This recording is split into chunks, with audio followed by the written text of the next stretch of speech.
Hola, buenas tardes a todos, bienvenidos a una nueva charla. Hay un gran contraste entre Bereshit 1 y Bereshit 6, ¿sí? Si leemos la última parte de Bereshit 1, vamos a ver que Elohim creó al hombre a su imagen para que lo expresara, ¿no? En el Pasuk 26. Elohim deseaba que el hombre fuera su expresión. El hombre entonces fue hecho a la imagen de Yahweh para expresar nada menos que al propio Yahweh, ¿verdad? Toda la divinidad. Y así también recibió la autoridad de Elohim a fin de ejercer esta autoridad para que el dominio de Elohim estuviera sobre la tierra, se manifestara sobre la tierra. Entonces tenemos que ver cuán importante es esta comisión. El hombre fue creado a la imagen de Yahweh para expresarlo y se le encomendó la autoridad de Elohim para representarlo y establecer un dominio en la tierra y señorear sobre todas las criaturas de Yahweh. Él no le mandó que levantara edificios ni que estableciera monasterios, no. Yahweh tenía la intención de que el hombre lo expresara a él con su imagen y lo representara con su autoridad. Entonces, después de crear al hombre y de contemplarlo bien, Yahweh declaró que era bueno en gran manera, ¿sí? Eso está en el Pasuk 31 del capítulo 1. Pero después de algunos de los 6 días, él dijo simplemente que era bueno, ¿sí? Del segundo día Elohim no dijo nada porque en aquel día había malajín caídos en el aire y había demonios en el agua, ¿verdad? Esto ya lo vimos. Así que ese día él no pudo decir de nada que fuera bueno. Pero en el sexto día, cuando Yahweh creó al hombre, contempló su obra, particularmente al hombre, y dijo que era bueno en gran manera. A los ojos de Elohim, el hombre era muy bueno. Ahora, 5 capítulos más adelante, en Bereshit 6, Elohim vuelve a mirar a la humanidad y vio que el hombre había llegado a ser malo y corrupto al máximo. Y se arrepintió de haberlo hecho. O sea, este es un cambio sumamente radical comparado con Bereshit 1, ¿verdad? Originalmente el hombre se encontraba en un nivel muy elevado, pero a partir del capítulo 3 comenzó a descender, ¿no es cierto? Ya hemos ido viendo las caídas.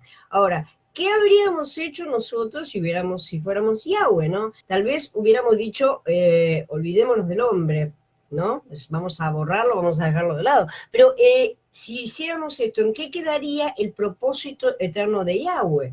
Su palabra regresaría vacía, por así decirlo, ¿cierto? O sea, no se cumpliría su propósito. Y eso es algo completamente imposible. Él no puede cambiar y ni tampoco puede dejar que su voluntad se cumpla. Una vez que ha declarado algo, ese algo tiene que cumplirse, ¿sí? Porque Él es un Elohim completamente eterno. En Él no hay sombra de variación, como dice Jacob en el capítulo 1:17. Cuando Él toma una decisión, esa decisión perdura para siempre hasta que se cumple de forma cabal. Si Yahweh hubiera olvidado su propósito eterno, su enemigo habría podido burlarse de él, ¿no? Diciendo, creaste al hombre con la intención de vencerme, pero el vencido no fui yo, sino tú, ¿verdad? O sea, podría haberse burlado de esa forma, pero Yahweh no puede ser vencido jamás. Entonces, ¿qué debía hacer? Y encontramos la respuesta, la cual en principio no ha cambiado a través de los siglos, la vamos a ver a lo largo de las escrituras. La respuesta la encontramos en Bereshit 6:8. Pero Noah encontró gracia a los ojos de Yahweh. Vamos a leer los pasuquín completos del 5 al 8. Yahweh vio cuán grande era la maldad del hombre sobre la tierra y cómo todo plan ideado por su mente no era sino perverso todo el tiempo.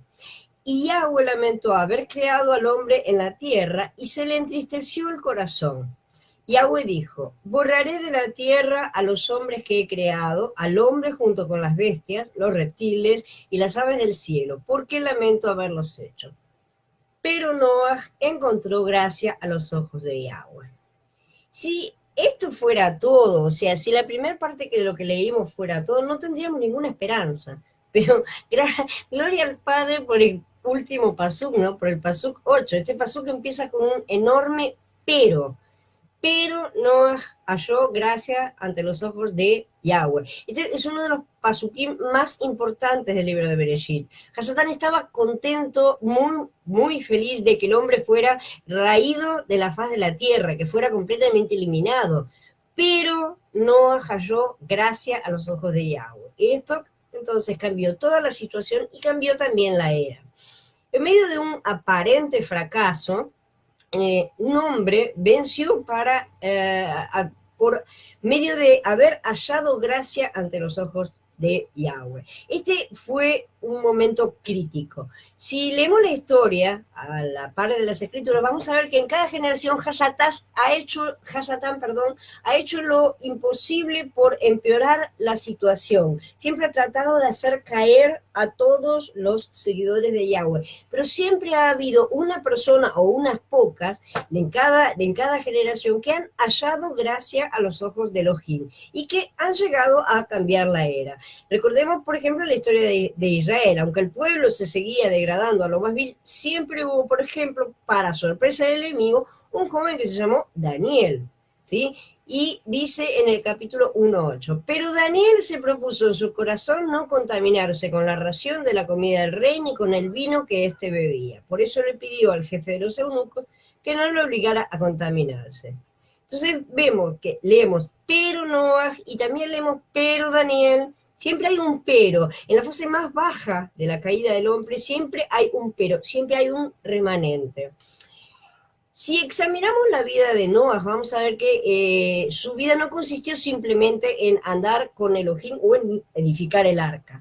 El punto fundamental y crucial es este. Elohim usó a Noah para cambiar la era. Estamos en un punto crítico, radical, un cambio completo y absoluto en toda la tierra, ¿sí? El enemigo había trastornado toda la situación, al grado que Elohim se arrepiente de haber hecho al hombre. Aparentemente ya no había ninguna esperanza, pero Noah halló gracia. La vida de Noah fue una vida que cambió la era. Vamos a considerar la situación actual. Si leemos los evangelios y vemos el propósito de Elohim para la congregación de los creyentes, nos vamos a dar cuenta de que la novia tiene una comisión muy elevada. La congregación de creyentes fue producida por la vida de Elohim a fin de expresarlo en esta era, ¿verdad? A la congregación de creyentes se le encomendó esa comisión gloriosa. No debemos mirar al pasado. La situación actual es suficiente para mostrar cuánto ha caído y se ha desviado la congregación de los creyentes de la meta de Elohim.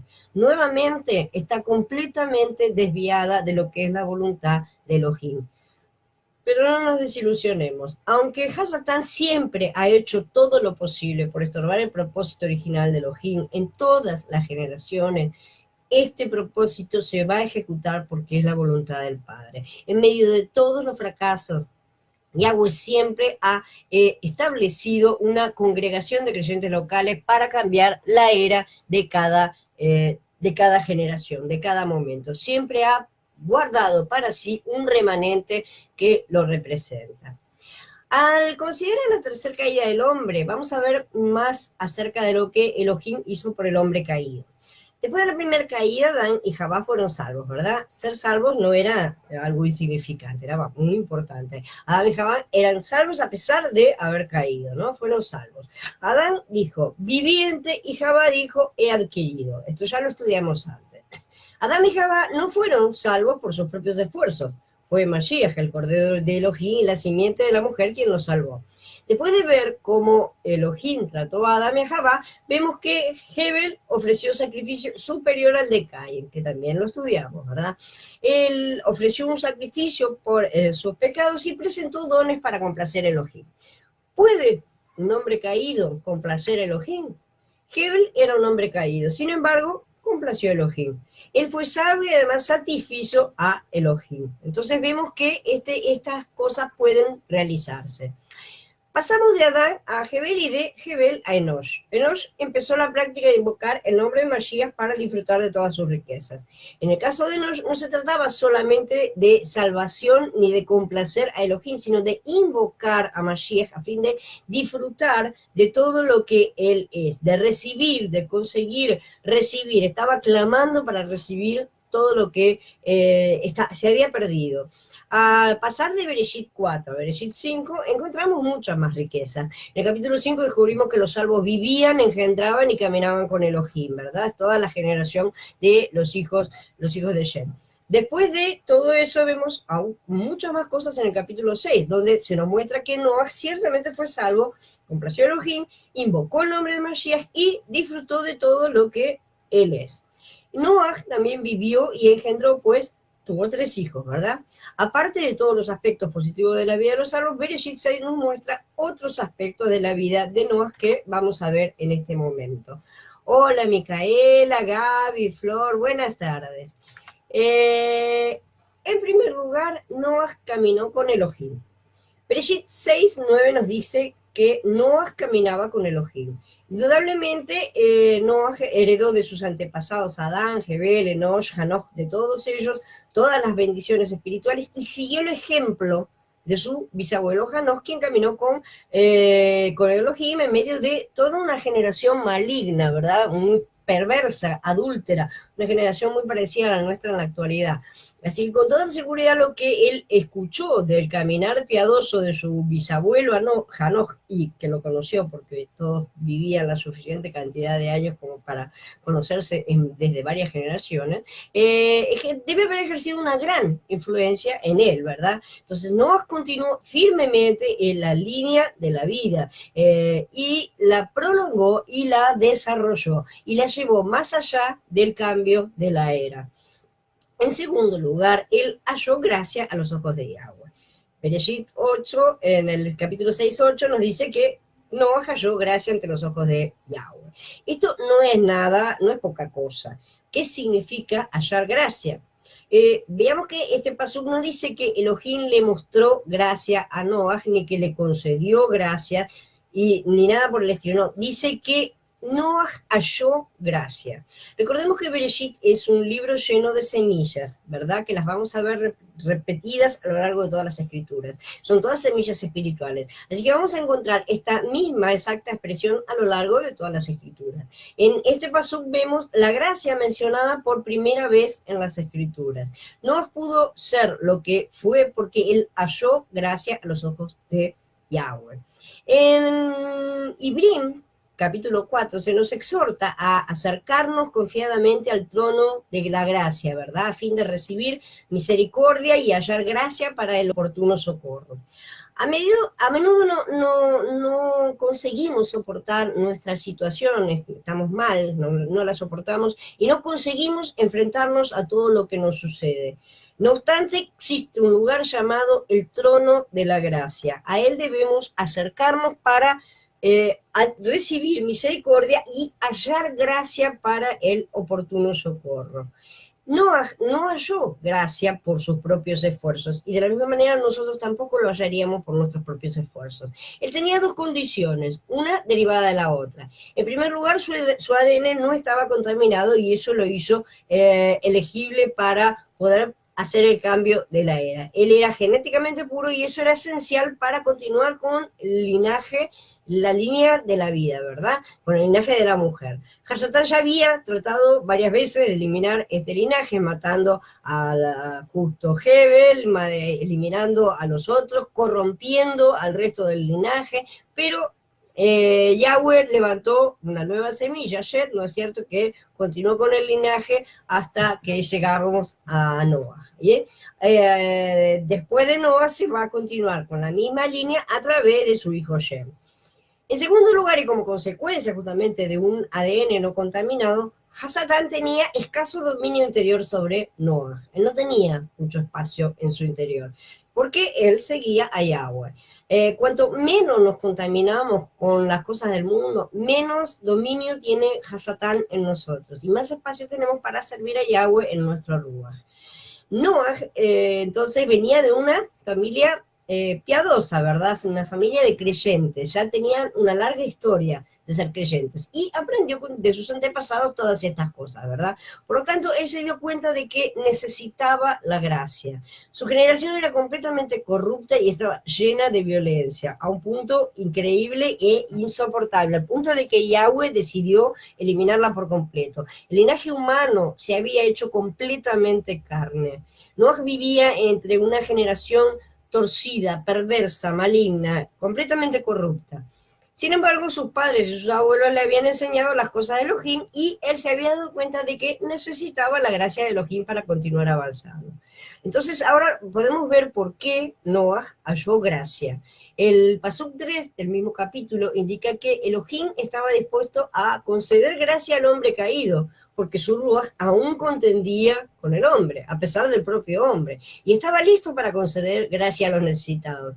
No obstante, esta gracia necesitaba de la cooperación humana, y ninguno de los hombres tenía la menor intención de cooperar en lo más mínimo. En cambio, Noah proporcionó esta cooperación y halló gracia. La mayoría de los creyentes piensan que esta gracia es simplemente dado alguna cosa que Yahweh da, ¿sí? Si yo le llego a regalar a alguno de ustedes una Biblia, eso es gracia, eso es dar un regalo, eso es dar algo de gracia. A pesar de que en ese sentido es correcto, en las Escrituras la gracia significa mucho más que eso, ¿verdad? La gracia no es solamente algo dado por Elohim, sino que es el propio Elohim que opera en nosotros. La gracia no es simplemente algo objetivo que Él nos da.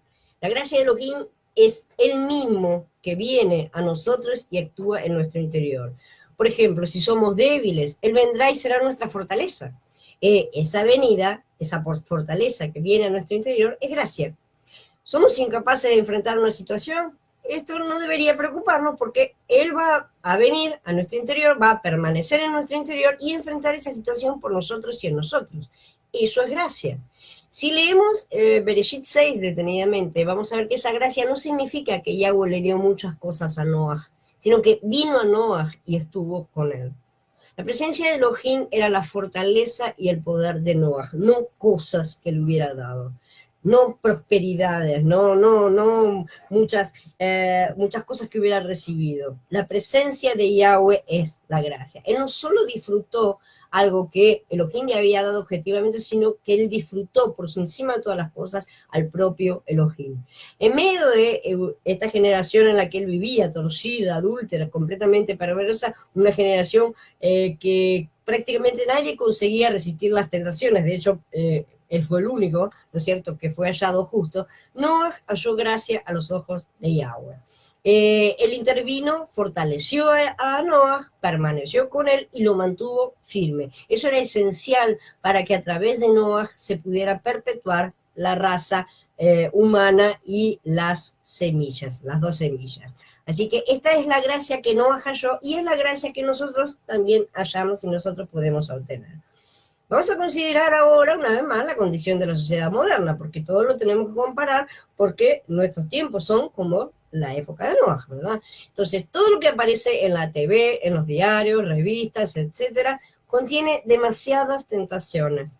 Mientras caminamos por la calle, las vidrieras de las tiendas nos asaltan directamente la vista y los sentidos. La conversación que escuchamos en la radio, en el trabajo, en la escuela, en la TV, en todas partes, es maligna, es corrupta, es diabólica. A cualquiera en este sentido le resulta difícil, porque todos somos personas caídas, permanecer firmes en esta situación. Las tentaciones están afuera y la lujuria está adentro. La carne está en nuestro interior. Este siglo es verdaderamente terriblemente corrupto, terriblemente perverso, terriblemente adúltero. ¿Quién podría permanecer firme en esta generación? Ninguno de nosotros podría hacerlo, porque todos tenemos una naturaleza caída, la misma naturaleza maligna que tienen los demás. Por eso es que necesitamos de la gracia. Todos debemos acercarnos confiadamente al trono de la gracia y buscarla porque estamos en un momento de gran necesidad. Solo la gracia, entonces, puede capacitarnos para permanecer firmes. Solo la gracia puede ayudarnos a amar a nuestro cónyuge sin cambiar jamás, a nuestros amigos sin cambiar a pesar de sus acciones, a nuestros hijos, a todos. Ninguno de nosotros puede lograr nada sin la gracia, porque hay demasiadas tentaciones. El ritmo, la corriente, la tendencia de esta era, de esta edad, son demasiado fuertes. A la gente le parece que si uno no se ha divorciado, por ejemplo, no es una persona moderna. No somos modernos si no nos divorciamos. Lo que dice la sociedad satánica es que para estar actualizado hay que ser un divorciado. O sea, necesitamos mucho de la gracia. Necesitamos que Yahweh venga a nosotros y sea nuestra fortaleza y nuestro todo para permanecer firmes en lo que Él nos muestra en lo que en nuestro interior el Ruach nos indica que es lo correcto y que se opone completamente a lo que el mundo dice que es lo correcto. Entonces, Noah halló gracia y nosotros también debemos hallarlo. En tercer lugar, él caminó por la fe, por la emuná, ¿verdad? Noah caminó con Elohim por la fe, nos dice Ibrín en el capítulo 11. La fe no es algo que salga de nosotros. La fe proviene de Elohim y Él la infunde en nuestro ser, así como infunde la gracia. Cuanto más tocamos el trono de Elohim y más acudimos a Mashiach, más recibimos de lo que Él es. Cuando Él se infunde en nuestro ser, su elemento divino, infundido en nosotros, se convierte en nuestra fe. Cuando tocamos el trono de la gracia y Elohim se imparte en nosotros, en nuestro interior, espontáneamente creemos en Él. No necesitamos esforzarnos para creer en Él, no tenemos que hacer esfuerzos mentales, esfuerzos sentimentales, esfuerzos de voluntad para creer en Él. Es una cosa espontánea porque está en nuestro ruach y es una cosa de la intuición. Es el propio Elohim el que se infunde en nuestro ser y Él cree por nosotros. No, nosotros en verdad no sabemos ni cómo creer y no podemos creer. Por nosotros mismos no podemos hacer nada. Sin embargo, si nos acercamos al trono de la gracia, simplemente tenemos que hacer eso. Acudimos a Él, acudimos a Yahweh, lo tocamos y buscando la gracia, Él va a creer por nosotros. Él va a ser nuestra fe. La fe procede de esa fuente. En cuarto lugar, Noah fue justificado por Elohim. Él creyó en Elohim y como resultado llegó a ser justo, fue justificado. Él era justo ante Elohim, le fue contado como justicia. Era justo ante Elohim, ante los demás y ante sí mismo, ¿verdad? Ninguna persona mundana es justa ante Elohim, ante los demás ni ante sí misma. Pero Noah era un hombre justo porque por la fe condenó al mundo y vino a ser heredero de la justicia que da la fe, nos dice Ibrín en el capítulo 11. Entonces, primero Noah halló gracia. En segundo lugar, creyó en Elohim porque Elohim se había infundido en él. Noah tenía la facultad de creer porque el elemento de la fe en Elohim le había sido impartido. Estaba en su interior. Él creyó en Yahweh e inmediatamente Elohim contó su fe por justicia, como lo hizo con Abraham, ¿verdad? Como menciona Romanos en el capítulo 4. Además, esta gracia también lo fortaleció y lo ayudó a llevar una vida justa, porque de esta manera él halló gracia delante de los ojos de Yahweh. En su andar diario, él expresaba la justicia. Esta clase de justicia no es solamente objetiva, es también subjetiva. Primero, él recibe la justicia objetiva y luego expresa la justicia subjetiva, la justicia que sale de uno, los frutos, ¿sí? Por lo tanto, a los ojos de Elohim, Noah fue heredero de la justicia. En el capítulo 6 de Bereshit vemos entonces 3 semillas que son muy importantes: la carne, la gracia y la justicia. Vemos este asunto de la carne desarrollado plenamente en todas las escrituras. O sea, tenemos que darnos cuenta de que la gracia de Yahweh vino a causa de la carne. Como dice en Yahana, capítulo 1, y la palabra se hizo carne y acampó entre nosotros y vimos su gloria, una gloria como del unigénito del Padre, lleno de amor y verdad. ¿Dónde está la carne? Allí debe estar la gracia. Debemos pedirla, obviamente. Esto es en el caso de los que somos regenerados. Los incrédulos solamente tienen carne. Sin embargo, si solo hay carne, no hay perdición, ¿verdad? Entonces, ¿qué es la carne? La carne es la obra maestra de Hasatán, ya lo sabemos. ¿Dónde está Hasatán hoy? Está en nuestra carne. La carne es el lugar de Hasatán, es el lugar del pecado, es el lugar de la muerte. Hasatán es todas esas cosas. Estos 3 grandes enemigos se reúnen continuamente en nuestra carne y hacen fiesta. Y su reunión nunca acaba hasta que llegue la consumación de todas las cosas, ¿verdad? Entonces, ¿qué es la gracia? La gracia es el propio Elohim, a quien disfrutamos y que nos ayuda a enfrentar a la carne. En cierto sentido, si no tuviéramos la carne, no necesitaríamos tanto de la gracia, obviamente. Si no fuera por la carne, Elohim probablemente no nos habría dado tanta gracia. Hemos visto que, según Ibrín 4, podemos hallar gracia para el oportuno socorro, ¿verdad? O sea, ahora bien, ¿qué elemento hace que necesitemos de la gracia? Principalmente la carne, ¿sí? yo comprendo bien a los jóvenes porque yo también fui joven, todos lo fuimos alguna vez. Al pasar por todas las experiencias humanas, uno llega a comprender cuánto pertenecemos a la carne, ¿sí? Aunque no me gusta estar en la carne está ahí. ¿Sí? No puedo negar que está realmente ahí. Necesito dominarla y controlarla y someterla constantemente. Por eso muchos jóvenes a veces se enojan y preguntan por qué Yahweh no elimina de una vez por todas la carne. Pero Yahweh nos responde que nosotros necesitamos de la carne, porque la carne es el factor que nos obliga a acercarnos al trono de la gracia. No podemos hacer nada con esta carne, todo lo que podemos hacer es acudir al trono de la gracia. Y si no estuviera la carne ahí, nosotros no nos acercaríamos a Yahweh. Esa es la triste realidad nuestra. Aunque no hay nada que podamos hacer, aún así hay siempre un lugar al que podemos acudir y es el trono de la gracia.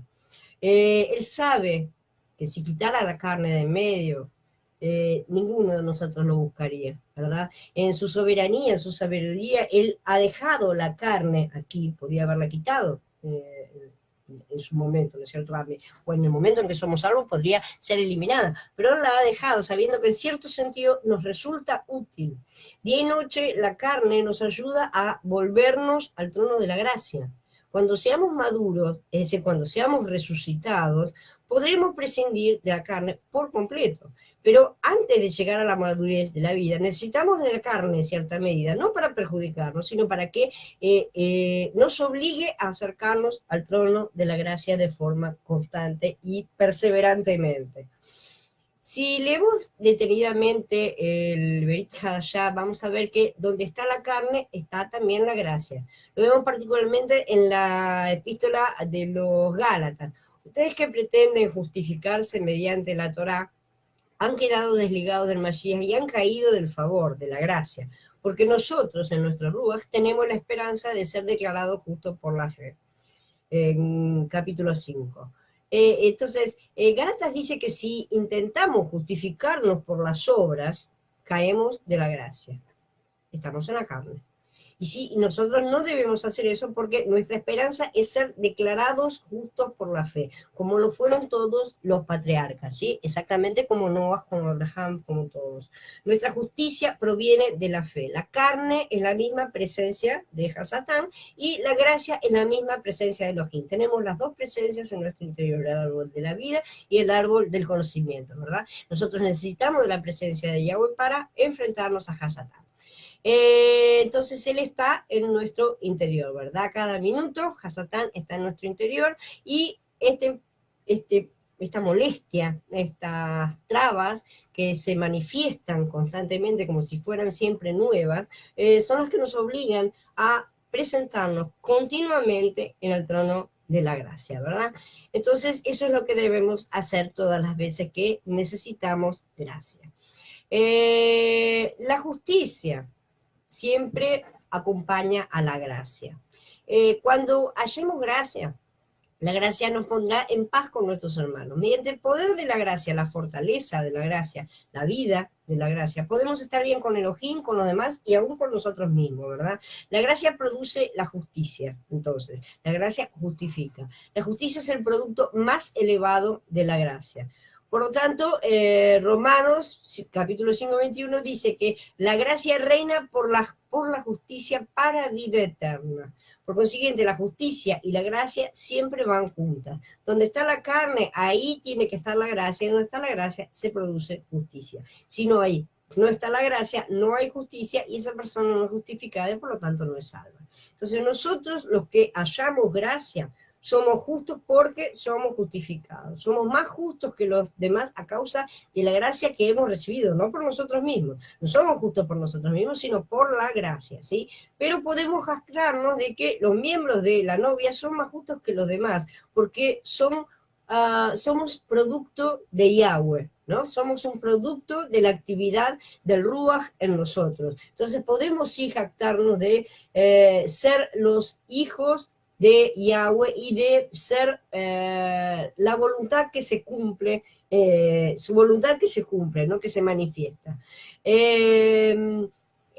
Entonces, Elohim, a través de Noah, podía jactarse delante del enemigo. También puede hacer exactamente lo mismo a través de la novia. Y eso lo hace cuando la novia se manifiesta como tal, y no cuando la congregación de creyentes es el desastre que es durante tantos tiempos, ¿no es cierto? A lo largo de la historia, la congregación de creyentes ha sido un completo sub y baja, ha estado allá arriba y allá abajo, pero siempre ha habido un remanente. Es muy imprescindible que nosotros recorramos la historia de la novia a través de los remanentes que Yahweh ha ido levantando en cada generación. En quinto lugar, Noah heredó a los caminos piadosos de los patriarcas. Noah, la 10ª generación de Adán, tuvo muchos antepasados buenos, como ya dijimos. Los 9 antepasados de Adán hasta Lemech. Lemech fue el padre de Noah. Y prestan atención porque tenemos también 2 Lemech opuestos en las escrituras, uno en cada línea, ¿verdad? Lemech es el padre de Tubal-Caín, de Yubal y Yabal, ¿verdad? Es descendiente de Caín. Y también al mismo tiempo es el padre de Noah. Así que tenemos nombres que se repiten en las 2 líneas y esto siempre es utilizado por la semilla de la serpiente para generar confusiones que traen problemas para los que no saben mucho de las cosas. Entonces, Bereshit nos presenta un relato de la caída del hombre, ¿verdad? Pero al mismo tiempo nos muestra un cuadro de el correcto andar del hombre de la línea de la semilla de la serpiente. Noah heredó de Adán el camino de la salvación, ¿no es cierto? Heredó el camino de la salvación porque a través de Adán vemos la forma de ser salvos. A pesar de haber caído, Adán recibió el camino de la obra salvadora de Elohim y lo transmitió a todas las generaciones posteriores. Algunas lo aceptaron y otras no, ¿sí? Por haber caído y luego ser salvos, podemos dar testimonio nosotros del gozo que es recibir la salvación, ¿verdad? Entonces, Noah heredó este camino de salvación. A través de Jebel heredó el presentar ofrendas. Heredó este camino también, que nosotros debemos heredar todas estas cosas, también debemos tenerlas como herencia a nivel individual y a nivel corporativo. Es una herencia que nos viene de toda la novia, de todo el aprendizaje que el cuerpo ha venido recibiendo a lo largo de las eras, ¿no es cierto? El camino de Jebel es el de presentar ofrendas. Adán anduvo en el camino de ser salvo, pero Jebel anduvo en el camino de complacer a Elohim al ofrecerle dones, como dice Ibrim en el capítulo 11. O sea, nosotros debemos y podemos complacer a Yahweh de la misma manera que Jebel lo hizo, y de la misma manera que Noah también lo hizo. En tercer lugar, heredó también el camino de Enosh, que es invocar al Mashiach, ¿verdad? Entonces, esta es la tercera forma, el tercer camino que Noah heredó y que continuaron todos los patriarcas a partir de Enosh en adelante, fue invocar y clamar y pedir y rogar y molestar, por así decir, para recibir la gracia, para recibir la presencia de Yahweh. En cuarto lugar, heredó el camino de Hanoch, que es andar con Elohim, caminar con Elohim, vivir cada momento de nuestras vidas con Elohim, andar todo el tiempo con Él. Entonces, esta es la cuarta cosa que heredó de sus antepasados. En quinto lugar, heredó el camino de todos los patriarcas, en general, que es vivir y engendrar, o sea, obedecer la orden inicial de crecer y multiplicarse que fue dada por Yahweh, ¿verdad? Entonces, igual que sus antepasados, vivía con un propósito para Elohim, Noah, ¿verdad? Y engendró los hijos para la debida multiplicación del hombre a fin de que el propósito de Yahweh se cumpliera sobre la tierra mediante la humanidad. Y esto lo vamos a ver en el pasaje de la era. Entonces, nosotros somos salvos, podemos complacer a Elohim, podemos invocar su nombre y de esta manera nosotros podemos disfrutar de todo lo que Él es para nosotros. Podemos vivir con un propósito, podemos engendrar, es decir, llevar fruto. No es engendrar solamente tener hijos, también llevar fruto es engendrar, a pesar de que tener hijos también es importante para la multiplicación de Yahweh, pero también podemos tener hijos espirituales, ¿verdad? Y podemos caminar con Él, ¿sí? Entonces, ¿qué nos hace falta? Nada. absolutamente nada. Estamos complacidos y satisfechos, tenemos todas estas cosas y tenemos todo lo que necesitamos. No obstante, Yahweh no ha sido satisfecho todavía. No es suficiente, pero solamente que Noah heredó los caminos piadosos de sus antepasados. Vamos a ver el sexto punto, que es importante. Vamos a tratar ahora acerca de cómo Noah construyó el arca. Este tema tiene un montón de cosas que vamos a ver en este momento y después vamos a pasar al séptimo punto, la última cosa que hizo Noah. Entonces vemos que Yahweh realmente estaba muy contento, muy complacido con Noah, ¿verdad? Porque por ese motivo él halló gracia, ¿verdad? Caminaba con él por la fe, el heredero de la justicia. Entonces Yahweh le comunicó a Noah todo su plan, ¿verdad? Se abrió a él y le comunicó todas las cosas que debía hacer para construir el arca que debía servir para salvación de la humanidad. Entonces vamos a hablar acerca de la construcción del arca. En primer lugar, Noah recibió la revelación, ¿sí? Constrúyete un arca de madera de gofer, hazla como un arca con compartimientos y recúbrela por dentro y por fuera con brea. Así es como deberás hacerla. De 300 codos la longitud del arca, de 50 codos su anchura y de 30 codos su altura. Haz una abertura para que entre la luz del arca y termínala a un codo del techo. Pon una puerta a su lado y la edificarás con piso de abajo, segundo y tercero. Bereshit 6, 14 al 16. Mientras Noah andaba con Elohim y Elohim estaba contento con él, Yahweh abrió su corazón a Noah entonces y le reveló sus secretos, sus deseos, su voluntad. Aparte de él, nadie sabía cuál era la verdadera situación. La gente mundana de aquel tiempo quedó atónita, cegada, cubierta, velada, completamente sin ver nada, embotados, no sabían ni dónde estaban ni lo que iba a suceder, estaban completamente cegados por su lujuria. Entonces, consideremos ahora en comparación la situación actual. Sucede exactamente lo mismo hoy. La gente ama el dinero, se ama a sí misma, ama los placeres, como la gente que es descrita por Shaul. También debes saber esto, que en los últimos días se presentarán tiempos difíciles, porque habrá hombres amantes de sí mismos y del dinero. Serán vanagloriosos, soberbios, blasfemos, desobedientes a los padres, ingratos, impíos, sin afecto natural, implacables, calumniadores, intemperantes, crueles, aborrecedores de lo bueno, traidores, impetuosos, envanecidos y amantes de los placeres más que de Elohim. Tendrán apariencia de piedad, pero negarán su eficacia. A esos evita, nos dice Timoteo Bet en el capítulo 3. La gente mundana, además de amar el dinero, los placeres y a sí misma, por encima de todas esas cosas, no ama a Yahweh, ¿sí? Es más, lo aborrece. Todas las personas están completamente embotadas en su lujuria, en sus placeres, en sus riquezas, en todas las cosas mundanas que los satisfacen, le dan placer. No saben dónde están, no saben a dónde van, ni saben lo que va a suceder.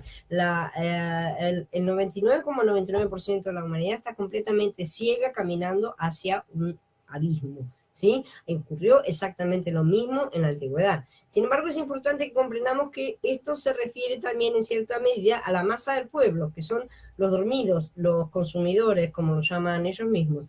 Ellos no solo siempre están ciegos a las señales de los tiempos, sino que aceptan todo condicionamiento mental con alegría, les agrada, se sienten bien y son felices.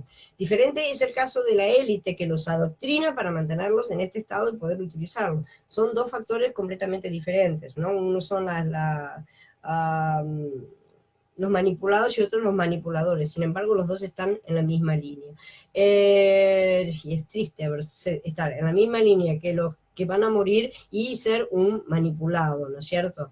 En aquel entonces, la élite ya sabía que vendría la destrucción. Recordemos los dos pilares del Lemech, donde ellos escribieron toda su sabiduría, ¿verdad? En la actualidad ellos también saben que está llegando la segunda, no es que no lo sepan, lo saben perfectamente.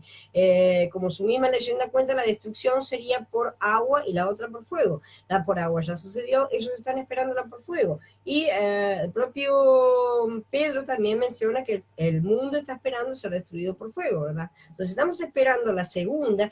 y ellos se están preparando a su manera, ¿no?, para enfrentarla. Están convencidos de que así como consiguieron pasar a través del diluvio, no fue pasar exactamente, sino que pasaron porque Yahweh permitió que su genética pasara, están convencidos de que de la misma manera podrán hacer lo mismo con el Apocalipsis. Están absolutamente convencidos. Pero volvamos a Noah. Él estaba con Yahweh entonces. Él vio la verdadera situación porque Yahweh le reveló sus secretos, ¿sí? Él le dijo que la tierra estaba llena de violencia, que había llegado el fin de toda carne, que destruiría toda carne y toda la tierra. Entonces, además de esto, Elohim le dijo a Noah lo que debía hacer: construir un arca. Él debía seguir las instrucciones que Yahweh le daría, y Noah construyó el arca conforme a la revelación de Elohim. En cierto sentido, nosotros también estamos bajo la misma revelación hoy, porque los tiempos son los mismos y debemos compararlos. A pesar de que no necesitamos construir arcas literales de madera, porque no viene ningún diluvio, la tierra no será destruida por un segundo diluvio, nosotros debemos estar conscientes de la situación actual, ¿verdad? Sabemos lo que va a venir y sabemos hacia dónde vamos, ¿no es cierto? Nosotros lo sabemos porque somos creyentes, sabemos dónde estamos, sabemos lo que sucede en el mundo, sabemos lo que va a venir, sabemos a dónde vamos a ir también, y sabemos también dónde va a estar la congregación de los creyentes, dónde va a estar la novia. No somos personas cubiertas con velos ni cegadas por los placeres modernos, por lo menos no deberíamos serlo. La gente mundana está cubierta con varios velos, ¿verdad? Van al cine, a la discoteca, a la fiesta, toda clase de diversión, placeres, deporte, no conocen otra cosa. Sin embargo, todos estos no son más que narcóticos, ¿sí?, que dejan a la gente estupidizada. La gente mundana ha sido narcotizada y cegada. Entonces, gloria a Mashiach porque nos quitó el velo, ¿verdad? Y nosotros ahora podemos ver, estamos conscientes de nuestra condición, conocemos la situación mundial y sabemos lo que va a suceder, sabemos lo que hará Mashiach con esta generación impía y sabemos dónde estaremos nosotros. Entonces, entendemos todas estas cosas. Entonces, de esta manera, nosotros estamos construyendo el arca, no solamente para nuestra propia salvación, sino también para la de los demás. O sea, entienden lo que estamos haciendo aquí. Construimos el arca de salvación para cumplir el propósito de Elohim. La novia hoy es la continuación de Mashiach, es el cuerpo de Mashiach, entonces es la nueva arca, por así decirlo. Cuando nosotros nos reunimos, edificamos, levantamos el edificio de Elohim. Nosotros ofrecemos un don a Elohim, invocamos el nombre de Mashiach para disfrutar de todas sus riquezas, vivimos, encontramos, caminamos con Yahweh. No solamente hacemos estas cosas, además de hallar gracia, recibimos revelación y también construimos el arca, que es la novia, que es la reunión de todas las congregaciones de creyentes, donde estamos subiendo a los salvos para el momento final, ¿sí? En segundo lugar, Noah creyó en la palabra de Elohim. Después de recibir la revelación, él creyó inmediatamente en la palabra de Elohim. No tuvo la menor duda. No quedó preguntando, ¿pero en serio? ¿En serio? No. Enseguida él aceptó lo que le estaba diciendo y comprendió que era absolutamente verdadero, ¿sí? Las escrituras revelan que creer siempre significa creer por medio de la palabra, ¿verdad? Como nos dice Romanos, Saúl pregunta, ¿y cómo creerán en aquel que no han oído? Sin la predicación de la palabra, a la gente le resulta difícil creer. El creer viene de escuchar la palabra, así que la fe proviene del oír y el oír por medio de la palabra de Mashiach. Entonces lo que se necesita es la predicación de la palabra. Noah oyó la palabra de Elohim y creyó en la palabra que oyó, ¿sí? Entonces nosotros también hemos creído, así que tenemos fe, tenemos una, ¿verdad? Nosotros no tenemos una fe propia, como ya dijimos, sino que esta fe es el propio Elohim que cree en nuestro interior. Entonces debemos acudir a él y recibirlo para poder dar el siguiente paso. El siguiente paso que siguió Noah es que predicó la justicia. Noah predicó lo que creía y lo que practicaba. Él era un pregonero de justicia, nos dice Kefa en su segunda epístola. ¿Por qué predicó Noah la justicia? Porque su generación nada era justo. Entonces la tierra estaba llena de violencia, esa violencia incluía robo, homicidio, fornicación, iniquidad, millones de maldades. Noah era pregonero de justicia, exhortando a las personas a enderezar su camino delante de Elohim, delante de los demás y delante de sí mismas, de la misma forma en que durante tantas generaciones ha habido otros pregoneros de justicia, delante de las generaciones perversas. De lo contrario, caería el juicio, si ellos no creían, el juicio de Elohim caería sobre estas personas, ¿verdad? Entonces Noah predicó esta clase de justicia mientras construía el arca. Es probable que la gente haya pensado que estaba loco, ¿sí? Y hasta que le hayan dicho, ¿de qué estás hablando? ¿No es cierto? ¿Qué quiere decir cuando decís que va a venir el diluvio? Mira el cielo, está todo limpio, no hay nada. ¿De qué estás hablando? Una inundación a nivel mundial, ¿no es cierto? Probablemente Noah sufrió mucho de las burlas que le hicieron durante toda su predicación, ¿sí? Nosotros estamos recibiendo pocas o muchas burlas por nuestra predicación.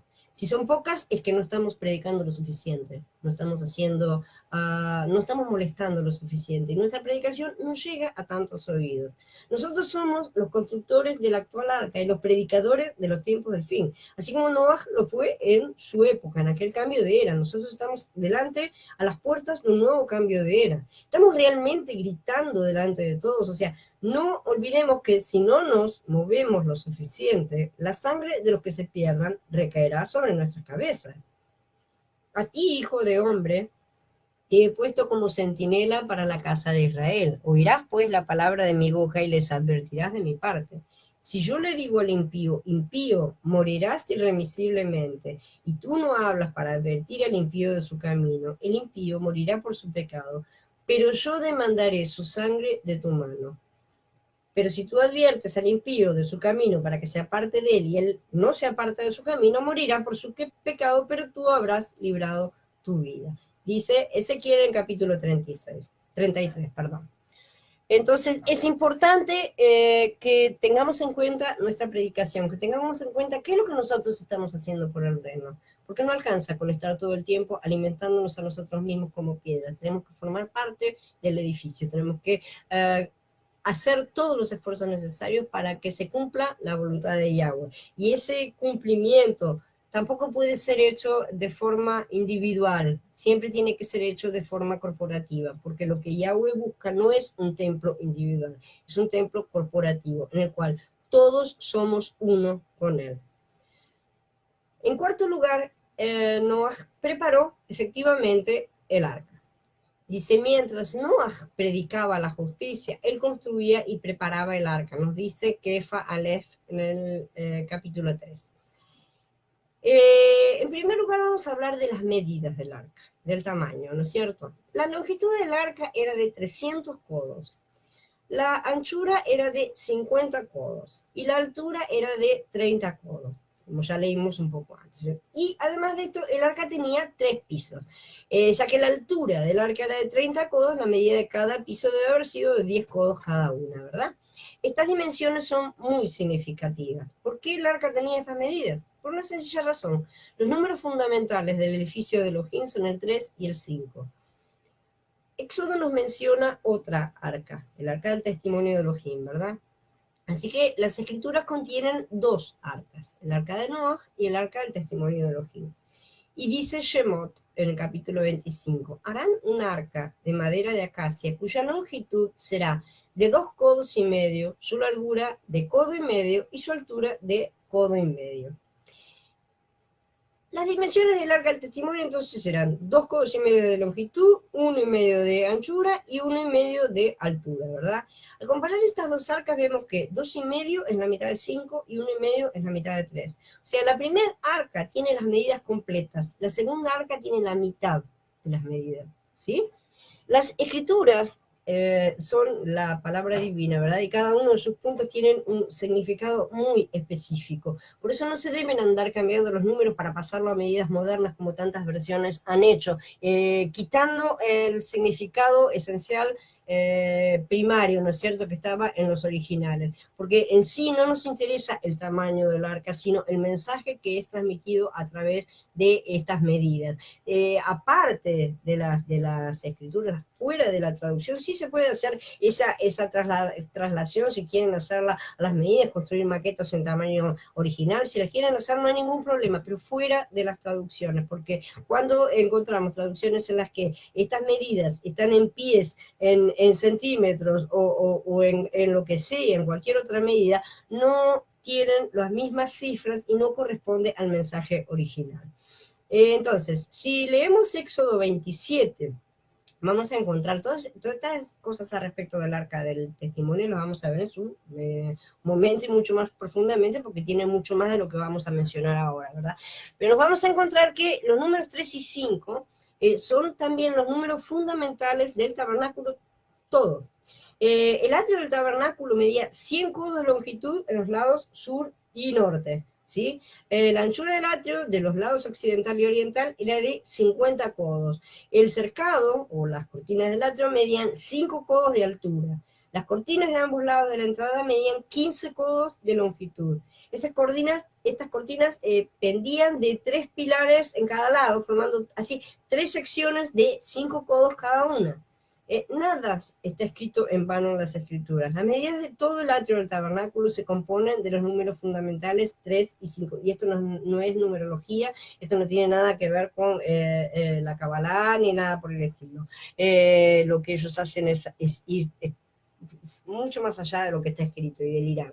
El tabernáculo mismo se dividía en 3 secciones: el atrio, el lugar santo y el lugar santísimo, ¿sí? En el lugar santo hay 3 muebles: la mesa de los panes de la proposición, el candelero, el atrio, el altar del incienso. O sea, todas estas cosas son muy significativas porque los números 3 y 5 son los números fundamentales del edificio de Elohim. Y el edificio de Elohim ha sido representado a lo largo de varias formas durante todas las escrituras. Entonces, ¿por qué las medidas del arca del testimonio estaban divididas en mitades? Cuando vemos la mitad nos damos cuenta de que tiene que haber otra mitad para complementar. Falta una mitad para que dé la medida completa, ¿no es cierto? En conjunto forman el testimonio. Las dos mitades conforman una unidad completa. Ese es el testimonio de Elohim. Ahora, el arca de Noah representa a Yahshua, ¿verdad? Y el arca del testimonio, el arca de la reunión, también representa a Yahshua, ¿sí? Pero la mitad que falta en el arca del testimonio somos nosotros, que somos el tabernáculo vivo que está siendo edificado. Esto lo vamos a estudiar en su debido momento, pero nosotros somos la mitad que complementa a la mitad del arca que está en el tabernáculo, ¿sí? A la mitad del arca de Yahshua. Yahshua, que es la cabeza, y la novia, que es el cuerpo. La novia es el cuerpo, no nosotros como individuos. Nosotros como individuos no somos nada si no estamos unidos al cuerpo. Todo debe pasar a través del cuerpo. El 5 es el número del hombre, ¿sí? Y el 3 es el número de la divinidad. El número 3 representa a Elohim en su impartición, en la forma en que se imparte. Número, es la forma en que él se infunde en la gente, que se mezcla con los hombres. Siempre que las escrituras hablan de la mezcla de Elohim con el hombre, de la entrada de Elohim en el hombre, de la participación, de que Elohim se deposita en el hombre, usa el número 3. Vamos a separar aquí el tema de la invención de la Trinidad, que no tiene nada que ver con lo que estamos mencionando, pero aún así persiste el hecho de que Elohim ha elegido manifestarse en la historia a través de 3 formas: el Padre, el Hijo y el Ruach. El Padre envió al Hijo, el Hijo se convirtió en el Ruach se implantó en todos nosotros. Entonces, esa es la forma en que él ha decidido mostrarse.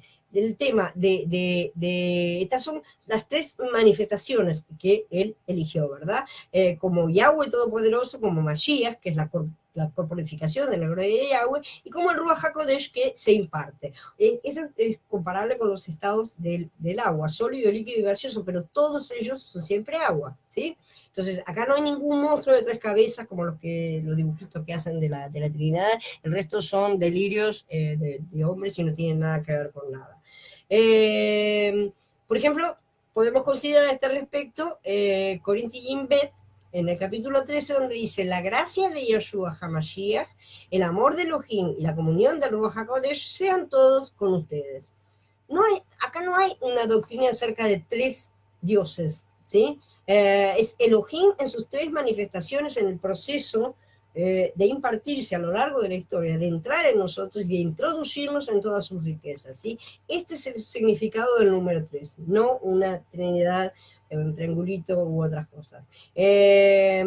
Así que espero que en este sentido recibamos esta palabra y nos demos cuenta de que todo lo que parte de la edificación de la congregación de creyentes, de la novia, debe componerse del 3 y del 5, porque es la mezcla del hombre con Yahweh, la mezcla de el hombre con la divinidad. Es Elohim mezclándose con el hombre. Nuevamente, ¿sí?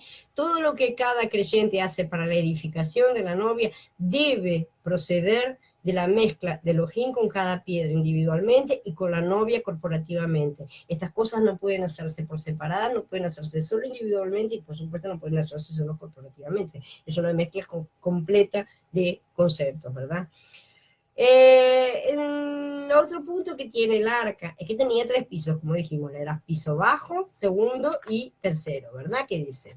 El arca entonces se componía de 3 pisos. Los 3 pisos representan la altura completa del arca. Las 3 secciones del tabernáculo también representan las profundidades en las cuales debemos entrar todos. Los 3 pisos del arca representan la altura que todos debemos alcanzar. Es lo mismo, profundidad o altura, son niveles que debemos alcanzar.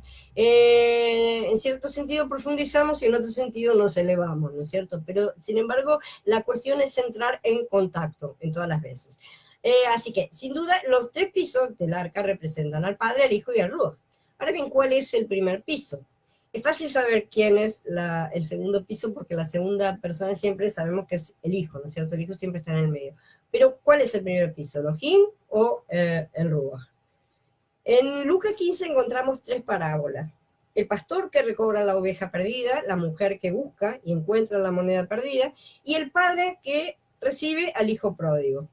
La primera palabra se relaciona con el hijo, la segunda con el Ruach y la tercera con el padre.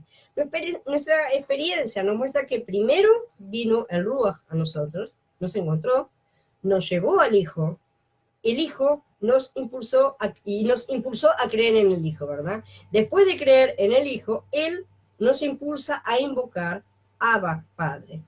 El Ruach nos lleva al hijo, el hijo nos lleva al padre. Entonces, cuando llegamos al Padre, estamos en el tercer piso. El libro de Yahanan es un libro que nos habla del Hijo. La primera epístola de Yahanan es un libro que está relacionado con el Padre, sobre todo. En el libro acerca del Hijo se nos habla de la gracia, pero en el libro acerca del Padre se nos habla del amor.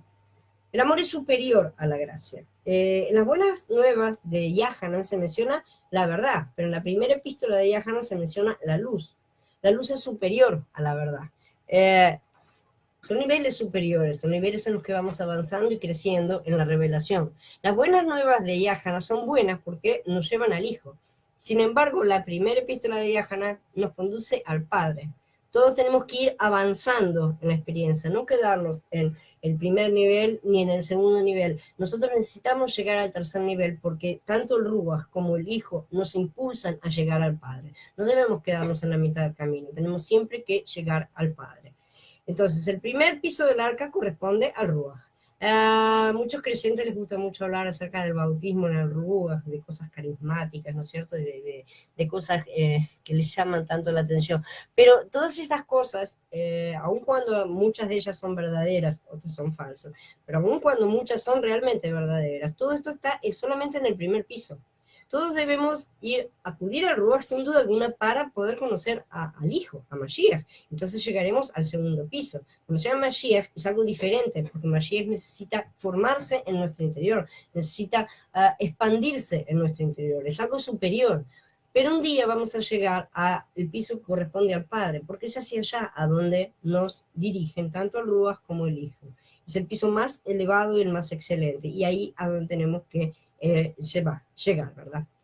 El arca, además de esto, tenía una sola ventana hacia los cielos para recibir la luz. Dice, una ventana harás al arca y la acabarás a un codo de elevación por la parte de arriba. Entonces, ahora vamos a llegar al asunto de la luz. En el arca había una única ventana, ¿verdad? La cual miraba hacia los cielos. Era una claraboya, por así decir. El original hebreo traducido por ventana es sohar, que es un dual, de Tsar, o sea, dos cosas mencionadas en una sola, ¿verdad? Tsar es brillo, y eso significa mucho brillo, brillo, brillo, una cosa que doblemente brillante, ¿no es cierto? Y significa mediodía, es la palabra utilizada para mediodía, porque la luz es doble, es más fuerte, es el momento más fuerte de la luz a lo largo de todo el día. Entonces, esto significa que cuando uno se encuentra debajo de la ventana, está en el mediodía, ¿sí? Está bajo la luz solar, está lleno de luz, está recibiendo la plenitud de la luz. La cantidad de luz que uno tiene indica el lugar donde nos encontramos, si estamos en la planta baja, en el piso segundo o en el tercero. Yo he conocido a muchos creyentes que realmente son buenos creyentes. En un sentido son bastante fervorosos, pero no tienen mucha luz. No necesariamente se tiene luz para ser fervoroso. Pueden ser excelentes personas. No, no estoy criticando, pero realmente le falta subir para recibir luz. Ahora, hay otros hermanos, otros kadoshim, que realmente tienen una presencia que iluminan todo a su alrededor. Su presencia está llena de la luz, no de ellos, es la luz que reciben de Elohim, como cuando Moshe bajaba del monte y tenía todo su rostro iluminado porque había estado en la presencia de Elohim.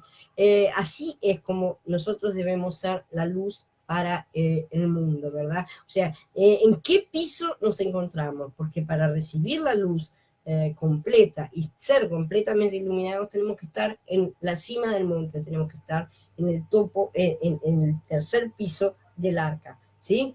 Entonces, el piso en el que nos encontramos indica el nivel de luz que cada uno recibe.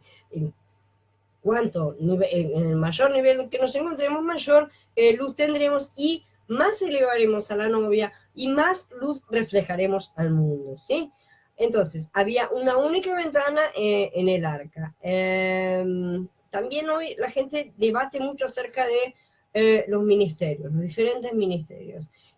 No interesa demasiado el número de ministerios. Hay una única ventana y hay una única luz. Todo lo demás es fuego extraño. El apóstol Shaul dijo que debemos rechazar las doctrinas que difieran de las que él predicaba y enseñaba, ¿verdad?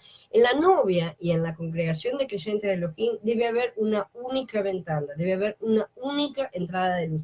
No puede haber múltiples entradas de luz, ¿sí? Porque si hay muchas entradas de luz, algo está fallando. El arca tiene una única entrada de luz porque hay una única fuente de luz. De esa fuente deben provenir toda nuestra iluminación.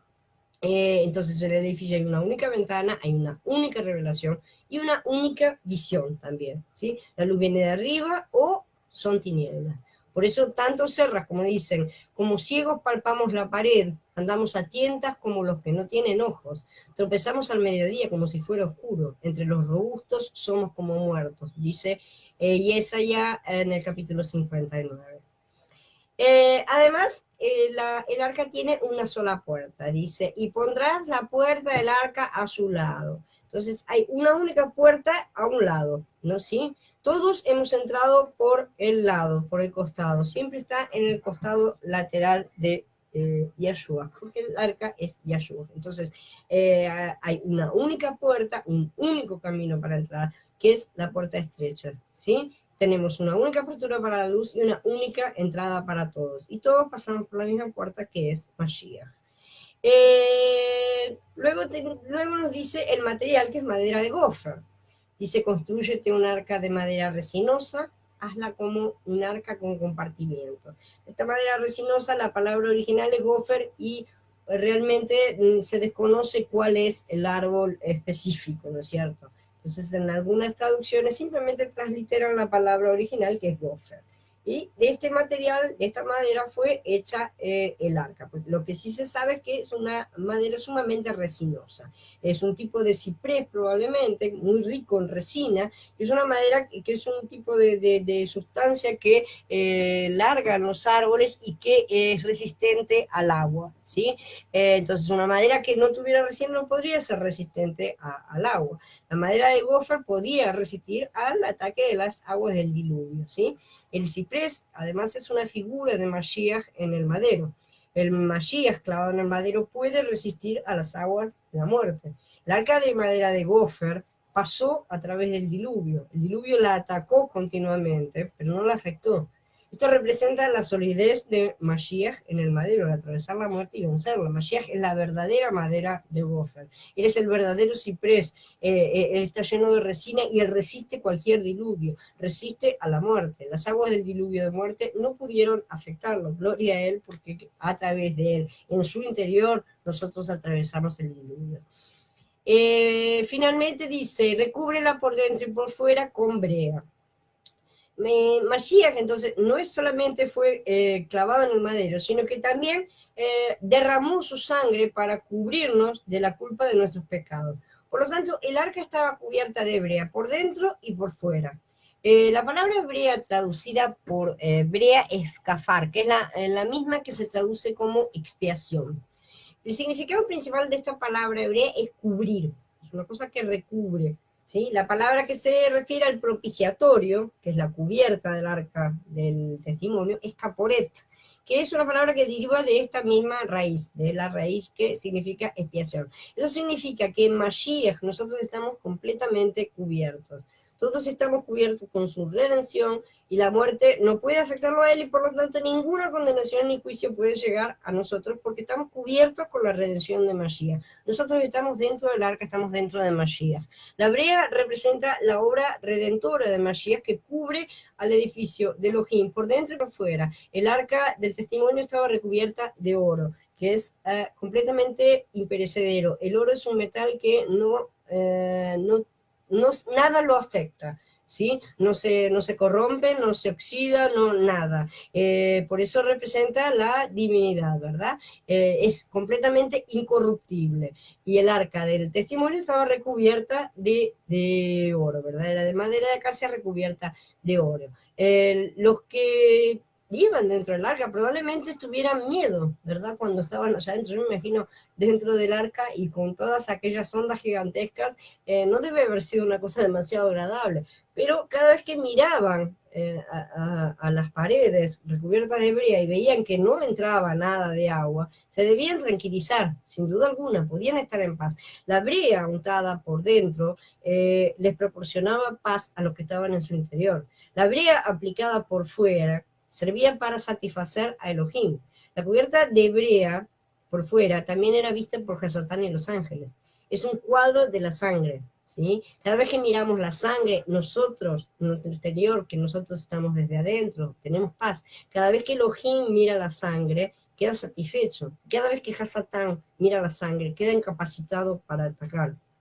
Entonces, cada vez que los malajim, además, los buenos malajim, miran la sangre, ellos se regocijan porque la voluntad del Padre ha sido cumplida. El arca además tipifica a Mashiach, ¿verdad? O sea, lo que estamos viendo. Dicen, aquella arca se salvaron a través del agua pocas personas, es decir, 8. Aquella agua era un símbolo de la inmersión que ahora los salva a ustedes también, no en cuanto a quitarles la impureza carnal, sino en cuanto a la respuesta de una conciencia limpia para con Yahweh, mediante la resurrección de Yahshua el Mashiach. Ahora él, después de ascender al cielo, está a la diestra de Elohim, y los mensajeros, las autoridades y los poderes están sujetos a él. Dice Kefalej en el capítulo 3. Entonces, el arca en su totalidad representa a Mashiach. Mashiach no es una canoa, es un arca. ¿Sí? Una canoa es un tronco de madera vaciado, es una cosa simple. Un arca se compone de muchos pedazos unidos adecuadamente, elaborados a través de un plano que es ordenado por Yahweh. Es un edificio, ¿sí? Una canoa es una pieza individual, el arca es una entidad corporativa. Nuestro Mashiach es un arca, porque es la cabeza del cuerpo. Nosotros nunca podríamos estar salvos en una canoa, no podríamos atravesar un diluvio en una canoa, pero cuando estamos en el arca podemos dormir tranquilamente, por muy violenta que sea la tormenta, estamos dentro del arca. Algunos creyentes a lo mejor pueden llegar a tener a Mashiach todavía como una canoa, pero nuestro Mashiach es un arca y deben aprender a tenerlo como un arca. Por eso dentro de él nada, absolutamente nada puede tocarnos, a pesar de que sintamos el ruido de las olas y el ruido de la tormenta. No debemos asustarnos porque dentro de Mashiach nada, absolutamente nada puede tocarnos. Entonces, el arca tipifica Mashiach, como decimos. Por lo tanto, ¿cómo pudo Noah construir el arca? Porque nosotros no construimos a Mashiach, ¿verdad? Pero el arca fue construida por Noah. Entonces, muchos creyentes solamente predican las buenas nuevas y esperan que un día Elohim traiga el arca de los cielos. Si decimos que debemos construir el arca, es decir, la salvación, ¿sí? La gente nos va a censurar diciendo que somos salvos por la gracia y no por las obras. Pero Noah fue salvo por medio del arca que él edificó con su labor. Ahora vamos a aprender algo acerca del principio de cooperar con Elohim. De modo que, amados míos, así como han obedecido siempre, no solo cuando yo estaba presente, sino mucho más ahora en mi ausencia, ocúpense en su salvación con respeto y reverencia, porque Elohim es el que produce en ustedes tanto el querer como el hacer, para cumplir su buena voluntad. Háganlo todos sin murmuraciones y contiendas, para que sean irreprensibles y sencillos, hijos de Elohim sin manchas, en medio de una generación torcida y perversa, en la cual ustedes resplandecen como lumbreras en el mundo, reteniendo la palabra de vida. Así yo podré gloriarme en el día del Mashiach de que no he corrido ni he trabajado en vano. En Filipenses capítulo 2. Entonces, ¿qué significa aquí? Ocúpense de su salvación. Esto significa levantar la palabra de vida, iluminar, brillar, expresar a Mashiach. Esto se lleva a cabo porque Elohim realiza en nosotros tanto el querer como el hacer. Ya que Elohim opera en nuestro interior, nosotros tenemos que llevar a cabo nuestra salvación. Aunque ya fuimos salvos, Elohim sigue operando en nosotros para que llevemos a cabo nuestra salvación. Miles de personas han sido salvas, pero ¿cuántas de ellas tienen la vida que describe Filipenses aquí que hemos leído? La mayoría no está llevando a cabo su salvación. ¿Nosotros estamos llevando a cabo nuestra salvación hoy? No edificó el arca que finalmente lo salvó, no solamente del juicio de Elohim, sino también de toda esa generación torcida y perversa, ¿verdad? Nosotros debemos llevar a cabo esa misma clase de salvación. Debemos construir un arca completa en nuestro interior, un Mashiach completo. Completo en nuestro interior y completo también en el exterior, que es la novia, que es el cuerpo de Mashiach. El arca no servirá si le faltan partes. Nosotros debemos construirlo de forma completa. No tenemos ninguna duda de que fuimos salvos de la perdición eterna. Absolutamente ninguna duda. Y que esa salvación la hemos obtenido a través de Mashiach. Pero no fue salvo solamente de la perdición, sino también de esa era maligna y además fue trasladado a la otra era. Él fue llevado a través de la muerte a una nueva era. El arca que él construyó puso fin a la vieja generación y trajo una nueva generación. Esta es la clase de salvación que Noah estaba construyendo. No fue solamente la salvación que lo libró de la perdición eterna, entonces, sino la salvación que lo rescató de la generación torcida y perversa. Esa clase de salvación no fue preparada solamente por Elohim, sino que fue elaborada por medio de la cooperación colectiva de los salvos. Las escrituras están llenas de pasuquín que a veces parece que se contradice y los necios afirman que se contradicen porque la mente carnal no puede comprender las cosas de Yahweh, ¿verdad? A veces hay pasuquín que dicen que Elohim hace por nosotros y hay otro pasuquín que dicen que nosotros hagamos. Hay pasuquín que dicen que Él nos purifica. Hay pasuquín que dicen que nos purifiquemos nosotros mismos. Hay pasuquín que dicen que el Mashiach haga en nosotros el querer y el hacer, por ejemplo. Y hay otros pasuquín que dicen fortalezcanse en el Mashiach. Entonces, ¿cuál es al final? ¿Me fortalezco yo o me fortalece Mashiach? ¿Cuál de las dos cosas? Hay pasuquín donde dice que no nos examinamos, sino que Él nos examina, y otros donde dice que debemos examinarnos a nosotros mismos. Estas son contradicciones a la mente natural, ¿sí? Pero no es que se contradigan, sino que son dos medias naranjas que se corresponden. Son dos mitades que siempre se complementan. Lo que para la mente natural son contradicciones, en el plano espiritual son correspondientes. Por eso es misterio para los carnales, porque no tienen al Ruach para poder comprenderlo. Para la mente natural, Mashiach es divino o es humano, no consiguen unificar ambas cosas, ¿sí? O esto lo hace Elohim o lo hago yo, no los dos juntos no podemos trabajar, porque parece que son dos cosas separadas, porque nosotros estamos encajonados en un mundo material, donde no conseguís No conseguimos mezclar las cosas.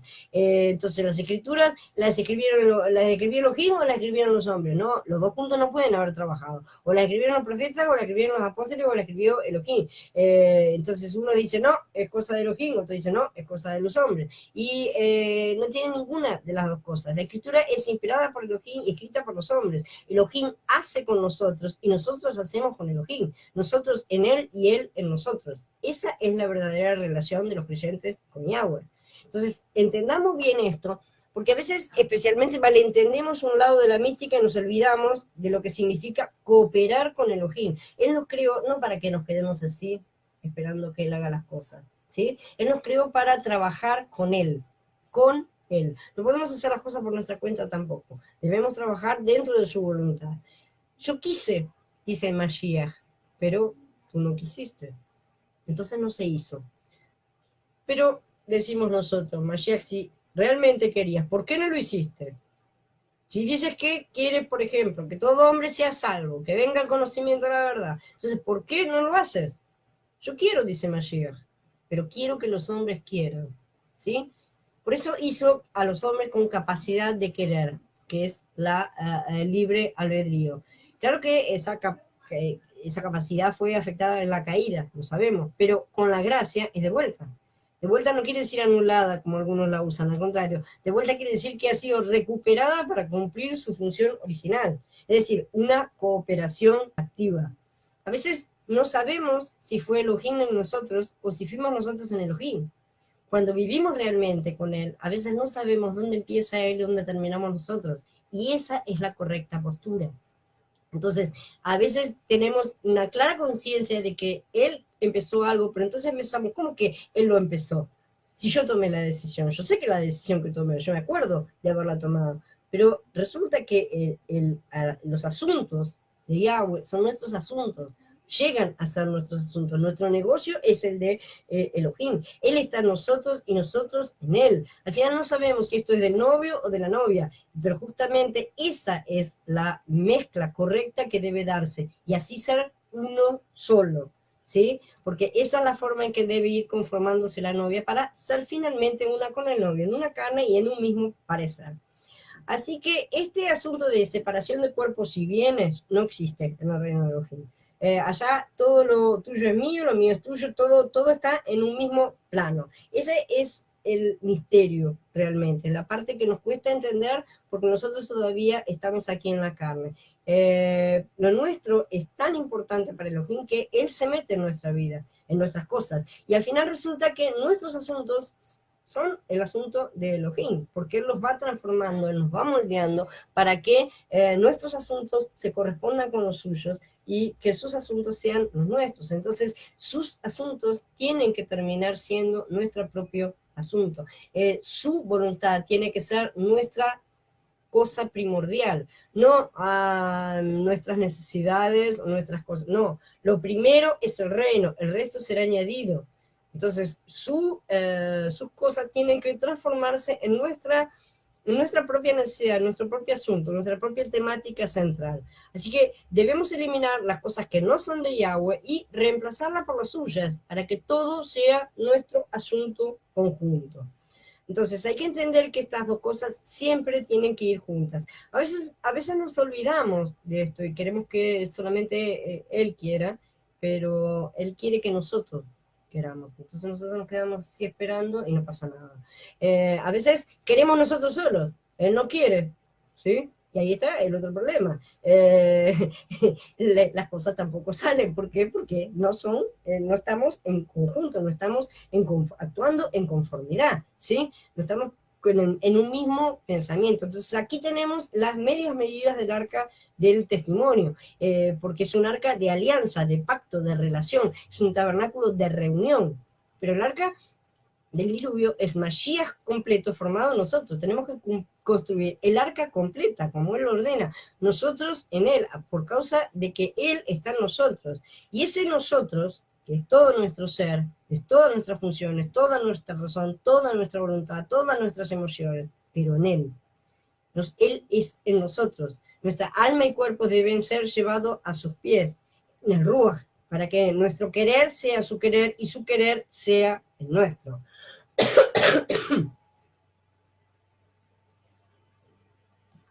Entonces, ningún salvo va a morir jamás. No obstante, necesitamos una salvación más profunda y más elevada que nos libre de esta generación torcida y perversa, para que no caigamos en las tentaciones. Somos salvos, pero ¿qué decimos acerca de la era venidera? Vamos a tener una parte de ella. ¿Dónde vamos a estar cuando Mashiach regrese y tome posesión de la tierra y ejerza su poder y reine sobre ella? Vamos a tener parte en ese reino. Aunque todos fuimos salvos realmente de la perdición eterna, muchos entre nosotros no están trabajando en algo que los saque de esta era maligna. Están demasiado arraigados a esta era maligna, de una forma o de otra. Generalmente con posiciones pasivas que dicen, ay, no puedo salir, entonces me quedo quieto y listo, no hago nada, me quedo. No puedo salir porque el avión del arrebatamiento no pasa, entonces no salgo. Pero el arca que Noah construyó era la salvación que no solo lo salvó del juicio de Elohim, sino que también lo separó de esa generación torcida y perversa. Mientras Noah estaba construyendo el arca, él estaba viviendo de forma completamente separada, completamente aparte de toda esa generación. Y además, predicándoles y siendo objeto de burla y de amenazas, como dice también el libro de Jubileos, que fue amenazado, era amenazado también por aquellos a los cuales le predicaban.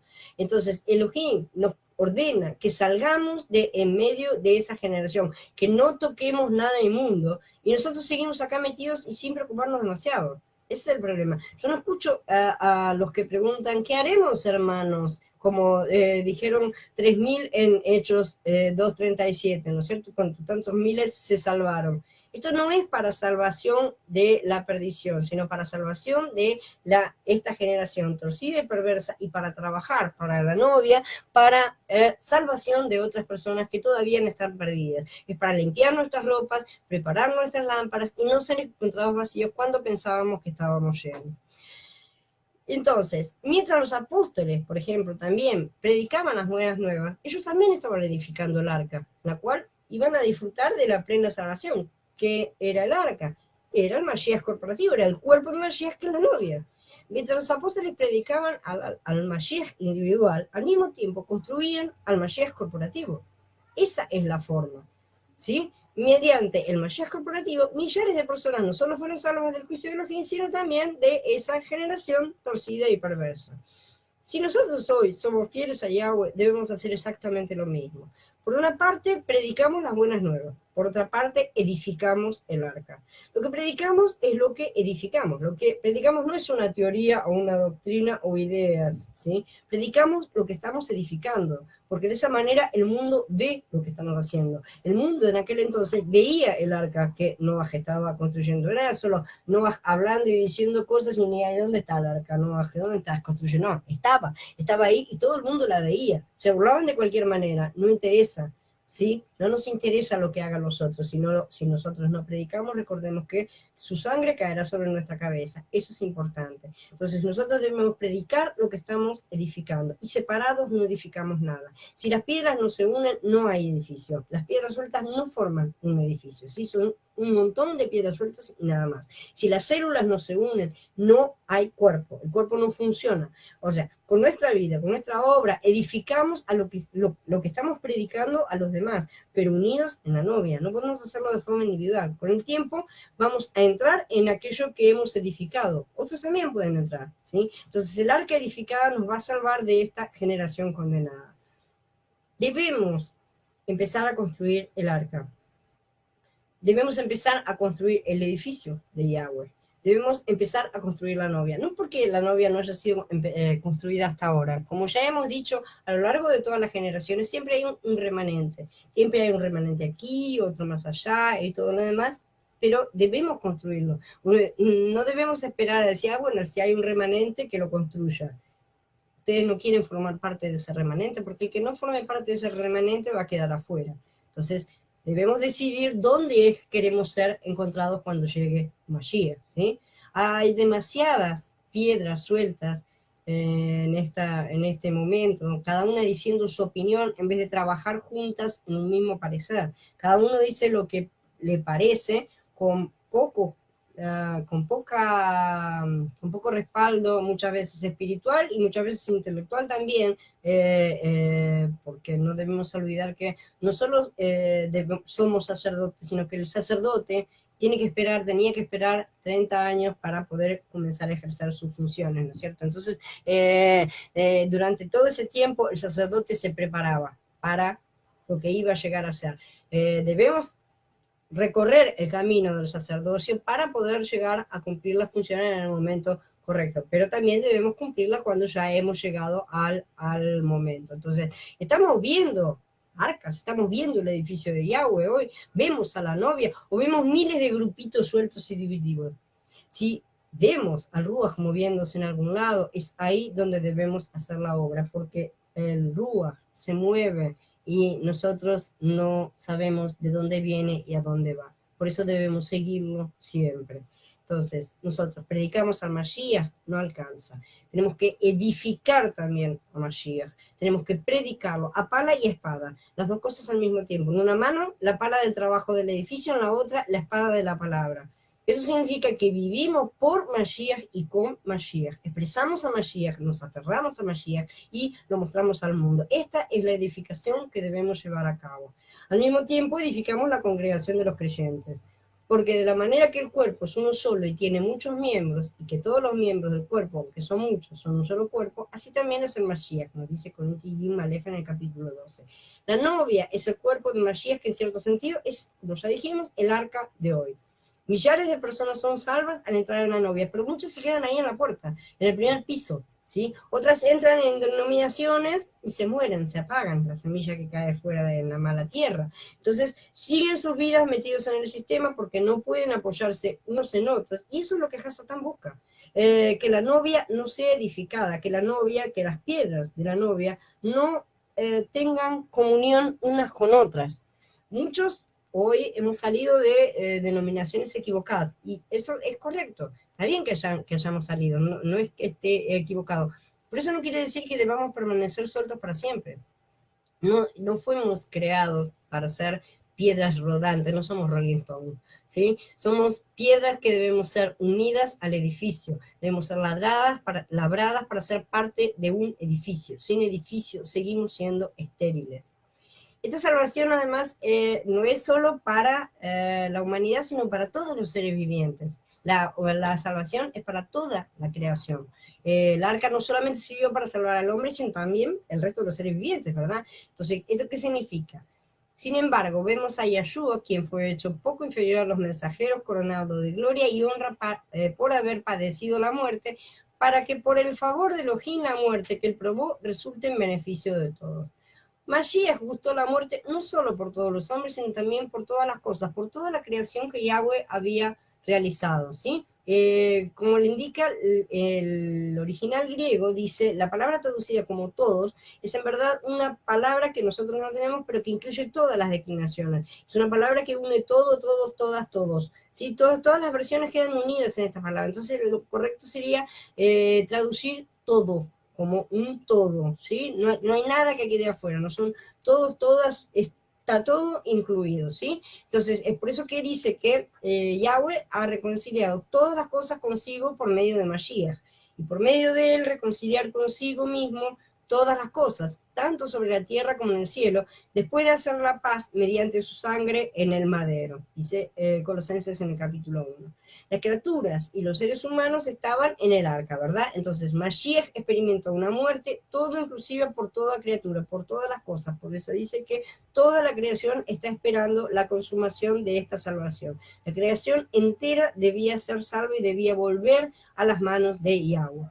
Por consiguiente, el arca fue necesaria no solo para la salvación del hombre, sino también para la salvación de todos los seres vivos, ¿sí?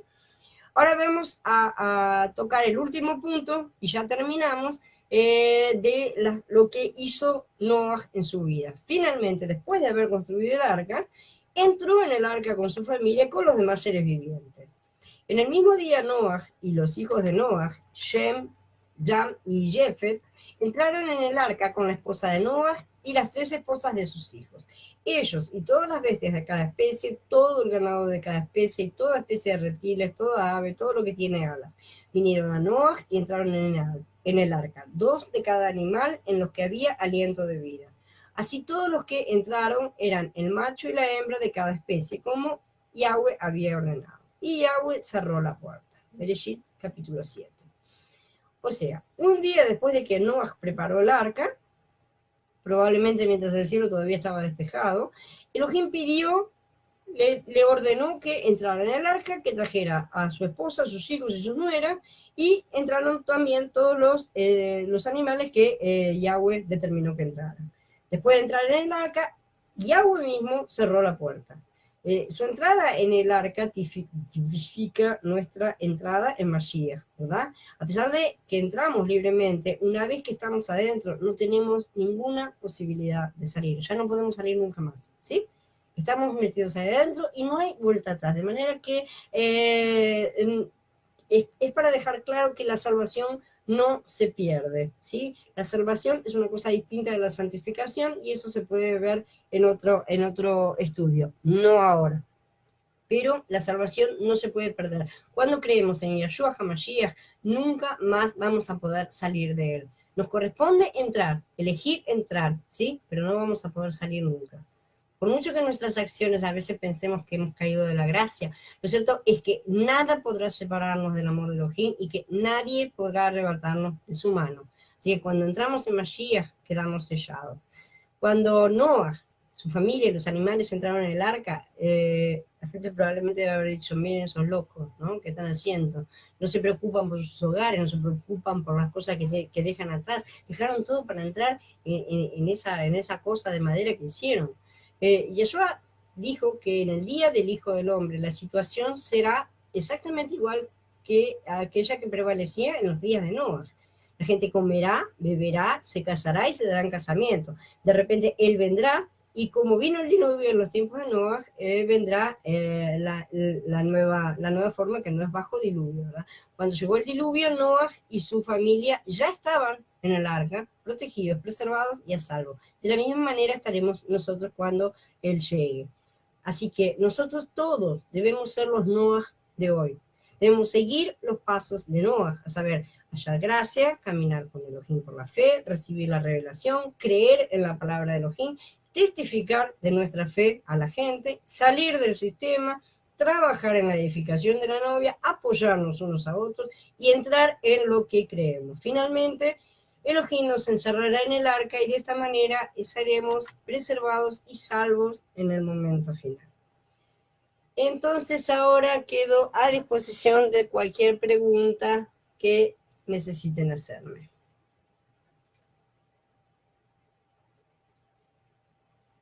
A ver, dice Micaela, cuando uno acepta a Hamashiach, se hace un pacto, todo depende de nosotros, no apartarnos. Y también predicamos con nuestro comportamiento. No hay nada que puedas hacer para apartarte del pacto. El pacto ya está firmado y listo. O sea, puedes tratar de hacer todo lo que quieras, pero una vez que firmamos el pacto, nosotros no somos parte activa en el pacto. De la misma manera que Abraham tampoco lo fue en el pacto que él realizó. Fue Yahweh mismo el que pasó a través de los animales, ¿sí? Porque es él mismo la garantía del pacto. Él es la parte pactuante y la garantía del otro, ¿sí? Entonces él representa a las dos partes.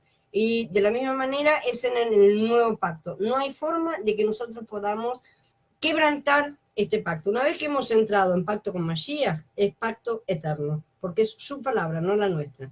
No hay nada que ni siquiera nosotros mismos podamos hacer. ¿Cómo tomamos la espalda y trabajamos junto a Elohim? Trabajando para el cuerpo. Es el cuerpo el trabajo de Elohim. Nosotros no levantamos edificios, no hacemos casas, no trabajamos para el mundo, no, esas cosas son completamente secundarias. Edificamos el cuerpo de Mashiach, edificamos la novia. ¿Cómo se edifica la novia? Edificándonos nosotros mismos, llevando el mensaje, trayendo a tus hermanos, practicando todas las cosas en nuestra vida de forma práctica, de forma que el mundo vea la realidad de cómo es vivir con Yahweh a través de Yahweh, pero sobre todas las cosas de forma corporativa. Si insistimos en hacer las cosas cada uno por su cuenta, no hay dos o tres que se reúnan en un mismo parecer y no hay respuesta a oraciones ni nada por el estilo. A pesar de que nosotros tenemos, ciertamente, una vida individual y como tal, realmente podemos hacer oraciones de acuerdo a nuestras necesidades, a nuestros deseos. Nosotros tenemos una vida individual en la cual hacemos pedidos y oraciones. Esa vida no es lo mismo que la vida corporativa. Y las oraciones corporativas no pueden realizarse de forma individual. Entonces, las piedras individualmente no pueden orar y trabajar para el cuerpo. Tienen que trabajar de forma unida. Si no se unen, no hay forma. Maidali dice, muy revelador y también una llamada de atención para todos los que seguimos conformándonos con solo escuchar. Realmente, yo sé que a nosotros nos resulta un tanto sorprendente todas estas revelaciones y un tanto nos deja como diciendo, ¿y cómo hacemos? ¿Y cómo hacemos? Y sin embargo, la forma de hacer las cosas es ponernos a los pies del Padre y empezar a avanzar. Y empezar a avanzar es avanzar de forma corporativa. Que hay que reunirse. Si no hay reunión, no hay, como ya digo, no hay respuesta a las oraciones, no hay avance, no hay crecimiento. Dice Blanca, me gustó, tenemos que predicar. ¿Cómo podemos hacerlo? Cumpliendo los 30 años de sacerdocio primero, Blanca. O sea, el mundo está lleno de personas que creen que pueden predicar porque han recibido, realmente han recibido la salvación, se sienten sumamente felices y probablemente tengan habilidades naturales en ese sentido. Sin embargo, este es un tipo de respuesta completamente almática. El que decide quién, cómo, cuándo y dónde debe predicar es el Ruach, ¿verdad? Entonces, para nosotros estar en el Ruach, primero necesitamos pasar por la edificación de las piedras mismas, que son los 30 años del sacerdocio, antes de poder asumir el sacerdocio de forma efectiva y de trabajar, entrar en el templo, hay que prepararse uno mismo para poder salir. Al mismo tiempo, hay entre comillas, por así decir, tareas menores en las cuales todos los creyentes, todas las personas en Israel, aún no siendo los sacerdotes del templo, debían llevar una vida de acuerdo a los mandamientos y debían ser un ejemplo viviente para las otras naciones de cómo es vivir en Elohim. Entonces, se entiende cuáles son las dos partes. Una es la parte de la capacitación personal, primero para poder llegar a predicar de forma completa, poder decir las cosas correctas y no andar diciendo verdades a medias, por así decir, o doctrinas equivocadas, malas comprensiones. Donde hay malas comprensiones es que realmente hay falta de preparación y comunión con el Ruach, de las dos cosas, ¿verdad? Esa es una cosa que es bastante básica. Entonces, la forma es prepararnos y unirnos. Desde ya, desde el primer momento, los sacerdotes quedaban ya unidos al templo. Entonces, de esa forma empezaban a ser edificados. Y las generaciones se sucedían una a otra. O sea, siempre había sacerdotes, siempre había templo. ¿Sí? ¿Se entiende? Si no nos unimos, nunca habrá templo y nunca habrá al mismo tiempo sacerdotes correctamente capacitados, digamos. Gracias. Estamos en tiempo de preparación y de aprendizaje y de edificación también. O sea, es inútil tratar de separar las dos cosas. No nos sentemos cómodamente a decir, bueno, yo me estoy preparando como piedra, aunque realmente estemos en esa etapa. Podemos estarlo.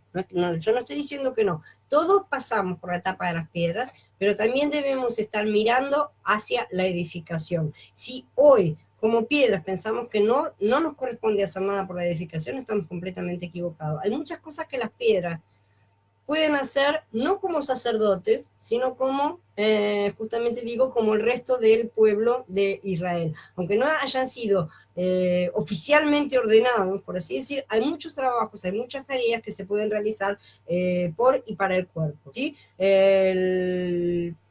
El mantenimiento del templo y del sacerdocio estaba a cargo del resto de Israel. Entonces, todas esas cosas, el funcionamiento del cuerpo tiene que estar generado, producido, alimentado y trabajado por el mismo cuerpo que se va a ir renovando de generación en generación a medida que las piedras crecen, ocupan su lugar, desaparecen, o sea, es una cuestión completamente cíclica, ¿verdad? Dice Micaela, lo que he visto es que hay creyentes que no se apartan de las cosas del mundo. Entonces, ¿qué pasa con estas personas? Es muy simple, van a sufrir cuando Yahshua venga, porque cuando llegue habrá un juicio de ovejas y cabritos.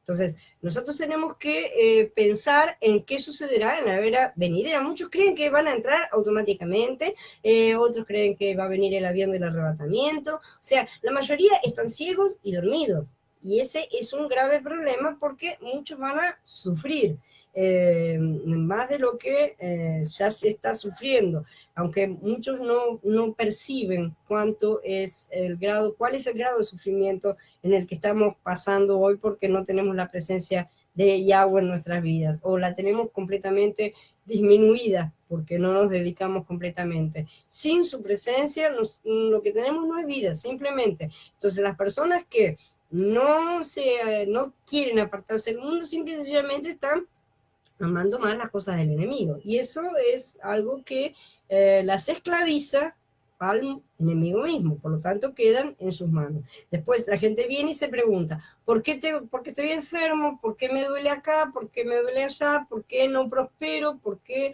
mi trabajo no sale adelante? ¿Por qué esto? ¿Por qué lo demás aquí, lo demás allá? Simple y sencillamente porque no obedecemos las reglas de Yahweh.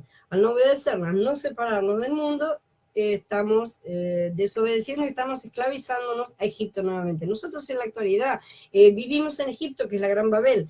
Nosotros estamos metidos dentro y seguimos las reglas de la Gran Babel. No estamos siguiendo las reglas de Yahweh. Nosotros tenemos un tipo de vida completamente babilónico, ¿sí? Completamente satánico. Y no nos damos cuenta porque nacimos aquí dentro y pensamos que todo es normal y que es correcto porque nos fuimos adoctrinados de esa forma desde bebés, ¿no es cierto?, para pensar que estaba todo bien y que no estábamos haciendo nada de malo, al contrario, que podíamos servir a Elohim aquí dentro. Sin embargo, Elohim dice, salgan afuera a servirme, tienen que salir de Egipto para poder servirme. Entonces, estas cosas son difíciles y son, sobre todo, radicales. Yahweh es un Elohim radical, no tiene término medio. Hay que cortar con las cosas del mundo, se corta con la carne, se corta con el mundo o se está del otro lado. No se puede servir a dos Adón al mismo tiempo. ¿Alguna otra pregunta?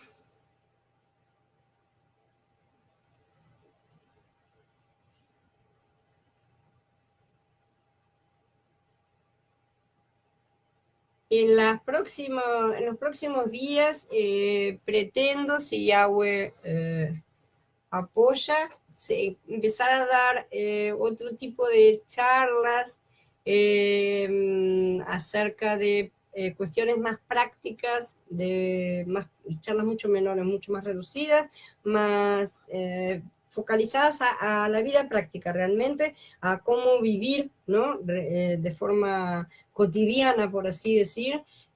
Así que si Yahweh realmente respalda la idea, se dará y veremos en qué día, ese horario podemos llegar a hacerlo, porque también mis tiempos están medio reducidos y ver cómo podemos llegar a juntarnos todos. Si no hay más preguntas, entonces voy a dar por encerrada la charla y nos vamos a ver el domingo, ¿verdad? Con la siguiente. Quiera Yahweh continuar iluminándonos, moviendo nuestros Ruajim para que nos unamos y cumplamos con su voluntad, que es la que debe estar por encima de todas las cosas en nuestro interior. Shalom, hermanos. Hasta el domingo.